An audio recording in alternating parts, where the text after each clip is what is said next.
நீங்கள் பார்த்து கொண்டிருப்பது நியூஸ் 21 செய்திகள். தமிழ்நாடு செய்திகளை உடனுக்குடன் தெரிந்து கொள்ள நியூஸ் 21 செய்திகளை பாருங்கள். வருகின்ற 2026ஆம் ஆண்டு சட்டமன்ற தேர்தலில் மக்கள் ஆதரவுடன் வெற்றி பெற வேண்டும் என எதிர்க்கட்சித் தலைவர் எடப்பாடியார் அருணாச்சலேஸ்வரர் திருக்கோவிலில் கொடிக்கம்பத்தை தொட்டு வணங்கி சாமி தரிசனம் செய்தார்.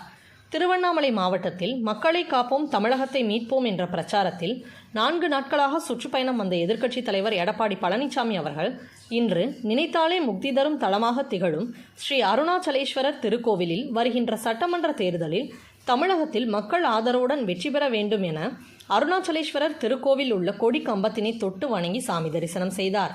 இதனைத் தொடர்ந்து எடப்பாடி பழனிசாமி அவர்களுக்கு கோவில் நிர்வாகத்தின் சார்பில் மாலை அணிவித்து மரியாதை செலுத்தி பிரசாதங்கள் வழங்கப்பட்டது.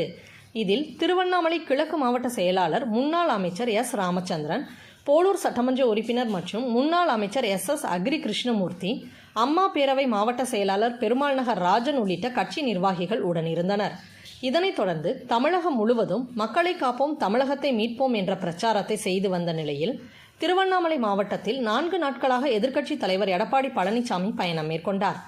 இதனைத் தொடர்ந்து அருணாச்சலேஸ்வரர் திருக்கோவிலில் சாமி தரிசனம், கோவில் நிர்வாகத்தின் சார்பாக மாலை அணிவித்து மரியாதை செலுத்தி பிரசாதங்கள் வழங்கப்பட்டது.